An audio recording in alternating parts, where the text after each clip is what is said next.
Boy, let's do fast talk. Yan na. You have to do it fast. Okay, boy. Very fast, very fast. Very fast. Okay, okay. Okay. Funny, pogi. Funny. May bigote, wala. May bigote. Macho, mabait. Mabait. Maamo, maamoy. Maamo. Matikas, matigas. Matikas. Torpe, madiskarte. Madiskarte. Single, taken. Single, taken. Taken. Taken. Artistang crush. Taken, sinabi mo. Hindi, wala pa. Artistang crush mo. Ako? Aha. Kaya bad? Ano? Oh, artistang muntik mong maging girlfriend. Ano, secret. Oh, guilty or not guilty? Nag-send ng sexy photo. Pass the paper. Guilty or not guilty? Naisipang magparitoke. No. Guilty or not guilty? Nakipagsuntukan sa bar. Wala. Guilty or not guilty? May pinurmahan sa party. Wala. Guilty or not guilty? Gusto nang magka-girlfriend. Yes. Lights on, lights off. On and off. Happiness or chocolates? Chocolate na may happiness. Best time for happiness? Every time wake up in the morning, prayers talaga. Complete the sentence. Ang kagwapuhan ay makikita sa... Bulacan, at ako yun. Hindi pa tapos. Annalyn Baro, describe in one word. 2025 na, Tito Boy. I love you, my friend. Si Annalyn na Hi, Annalyn. Happy New Year. Happy New Year. Ano bang mas magandang kagwapuhan? Pero bago natin pag-usapan yan, kasi kanina pa tumitili yung Ilongga Girl. Yung Ilongga Girl. Naitay Kapuso, please welcome Jillian Ward!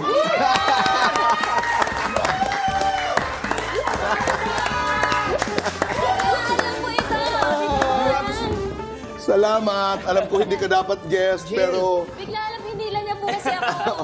Nako, oo. Kanina, anong comment mo, Jillian? Malagkit daw ang inyong titigan, sabi ni Empoy. Sinabi mo yan, ha? Ang tsaka na nun? Yung titigan namin malagkit, si Kuya Empoy, malagkit talaga. Joke lang. Nakaretouch ko lang.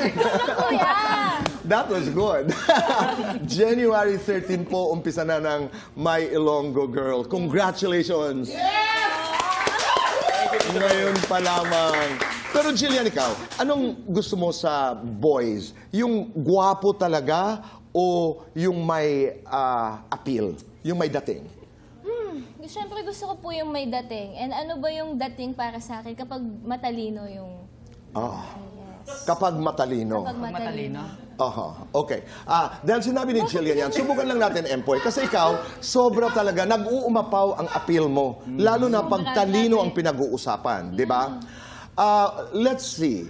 What is your view on the current state of world politics? Pakita mo. Okay. Nandito po si Empoy. Okay. Go! First of all, ano ulit yun? Ano muna? Let's talk about world leaders. You can comment on Trump winning the elections. You have Putin. You have Macron in France. What do you think about the current leaders of today? Today, the leaders, for me, is leader of the band. And then, where is the band? The band is in the... Ilang girl na lang ang pag-usapan natin. Ang papel mo ay kapatid ni Jillian. Galing. Medyo, sabi ko nga, medyo may pagkakahawig. Bakit namin dapat panoorin ang My Ilonggo Girl, Michael? Nako, I think it's exciting po because one, dalawang Jillian dito. So, yung mga kaaway niya... Exciting yun, no? Yeah. It's a very challenging role for her and I applaud her for it kasi she's doing great. And of course, first time din magka-partner naming dalawa in the show and... Iba nga ang tingin mo kay Jillian. Kanina pa, Tito Boy. Kanina pa yan. And then you were saying? And yeah, I mean, sa panggabi po, with our goal for the show, we just want to spread some love, some positivity. That's good. To make our kapuso smile and enjoy their night. Empoy, why should we watch My Ilonggo Girl? Yes. Alam mo, Tito Boy, tinatanong pa ba yan? Kasi nga, pinaghirapan namin to dahil maganda to and actually, magugustuhan talaga ng mga televiewers to. Ang My Ilonggo Girl. Alam mo, ang napaka-intense mong umarte, lalo na pag-drama, isang line nga lang sa camera, are you talking to me in different emotions? Dito. Mga tatlong emosyon. Sige. 1, 2, 3, go! Anong Are you talking to me? Are you talking to me?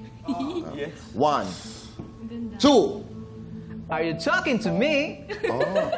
Ngayon, mas intense. 1, 2, 3, go! Are you talking to me? Ay, ang galing! Ang galing! Congratulations. Galing yun, Kuya. Jillian, congratulations. Jillian, kumusta silang katrabaho?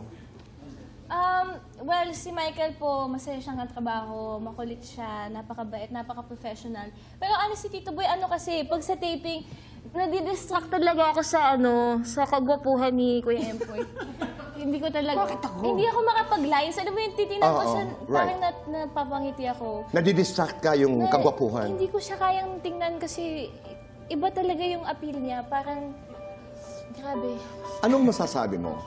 Kasi nga, namatay yung goldfish niya, hawig ko. Okay. Oo. So tuwing naalala niya yung goldfish. Naalala niya, it reminds she. Oo. Okay.